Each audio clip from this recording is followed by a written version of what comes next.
Middle east में बढ़ते हुए तनाव के बीच एक ऐसी खबर सामने आई है जो काफी हैरान करने वाली है। जहां आमतौर पर जंग या जियोपॉलिटिकल टेंशन के वक्त सोने की कीमतें तेजी से बढ़ जाती हैं, वहीं इस वक्त एक देश ऐसा है जहां पर सोना सस्ता बिक रहा है। जी हां, जब दुनिया भर में इन्वेस्टर्स सेफ एसेट्स की तरफ रुख कर रहे हैं और ग्लोबल मार्केट में गोल्ड की डिमांड बढ़ रही है, उसी वक्त एक इंटरनेशनल गोल्ड हब में डीलर डिस्काउंट पर सोना बेच रहे हैं। अक्सर जब दुनिया में जियोपॉलिटिकल टेंशन बढ़ जाती है तो लोग अपना पैसा सेफ एसेट्स में शिफ्ट कर लेते हैं और सबसे बड़ा सेफ एसेट माना जाता है गोल्ड। इसी वजह से ग्लोबल मार्केट में गोल्ड की डिमांड बढ़ जाती है और सोने के दाम आसमान छूने लगते हैं। लेकिन फिर भी इस बढ़ते हुए तनाव के बीच दुबई में सोना सस्ते में बिक रहा है। आखिर इसके पीछे की वजह क्या है और इसका असर इंडिया पर किस तरह से पड़ रहा है, जानेंगे आज की इस वीडियो में। नमस्कार, मैं हूं निकिता और आप देख रहे हैं गोल्ड न्यूज इंडिया GNI। अब सवाल ये उठता है कि जब मिडिल ईस्ट में अमेरिका और ईरान के बीच तनाव बढ़ रहा है, इजराइल के साथ भी सिचुएशन बिल्कुल खराब चल रही है और ग्लोबल मार्केट में अनसर्टेनिटी का माहौल है, तो फिर सोना सस्ता कैसे हो रहा है? दरअसल जिस जगह पर गोल्ड डिस्काउंट पर मिल रहा है वो है दुबई।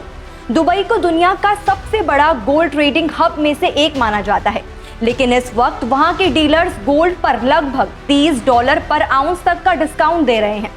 इसके पीछे की सबसे बड़ी वजह है सप्लाई और लॉजिस्टिक्स की प्रॉब्लम। ईरान पर अमेरिका और इजराइल के हमलों और तेहरान की तरफ से जवाबी कार्रवाई के बाद रीजन में टेंशन काफी बढ़ गया है। कई जगहों पर एयर स्पेस बंद किया गया है और फ्लाइट्स कैंसिल हो रही हैं। इस वजह से दुबई के ट्रेडर्स अपना गोल्ड आसानी से बाहर एक्सपोर्ट नहीं कर पा रहे हैं। एक्सपोर्ट रुकने की वजह से स्टॉक लगातार जमा होता जा रहा है और जब स्टॉक ज्यादा हो जाता है तो डीलर्स को अपना माल निकालने के लिए डिस्काउंट देना पड़ता है। इसके साथ ही टूरिज्म में भी गिरावट की एक बड़ी वजह बताई जा रही है। वॉर जैसी अनसर्टेनिटी की वजह से दुबई में टूरिस्ट की संख्या कम हो गई है। टूरिस्ट कम होने से ज्वेलरी और गोल्ड की शॉपिंग भी कम हो गई है, जिसकी वजह से डिमांड में भी गिरावट देखने को मिल रही है।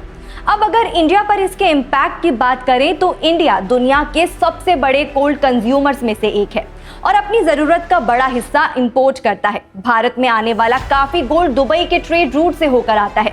ऐसे में अगर मिडिल ईस्ट में टेंशन की वजह से सप्लाई चेन डिस्टर्ब होती है तो इसका सीधा असर भारत पर पड़ सकता है। लेकिन फिलहाल इंडिया में तुरंत कोई बड़ी चिंता की बात नहीं है। मेटल्स फोकस के साउथ एशिया प्रिंसिपल कंसल्टेंट चिराग सेठ का कहना है कि इंडिया में अभी सोने का पर्याप्त स्टॉक है और शॉर्ट टर्म में कोई भी शॉर्टेज का खतरा नहीं है। इसके साथ ही फाइनेंस मिनिस्टर ने ये कंफर्म किया था कि गोल्ड सप्लाई चेन अभी स्ट्रॉन्ग है और डोमेस्टिक मार्केट में इमीडिएट इम्पैक्ट का टेंशन नहीं है। लेकिन सवाल ये है कि अगर मिडिल ईस्ट का तनाव लंबे समय तक बना रहा और दुबई से एक्सपोर्ट डिस्टर्ब होता रहा तो क्या भारत में गोल्ड की सप्लाई चेन पर इसका असर पड़ेगा और क्या हमारी ज्वेलरी और इन्वेस्टमेंट प्लानिंग इसके लिए रेडी है? ये वही सवाल है जो अब हर निवेशक और खरीदार को सोचने पर मजबूर कर रहे हैं। इस पूरी खबर पर आपकी क्या राय है, हमें कमेंट सेक्शन में जरूर बताएं और गोल्ड और सिल्वर से जुड़ी हर छोटी बड़ी अपडेट के लिए सब्सक्राइब करें गोल्ड न्यूज इंडिया।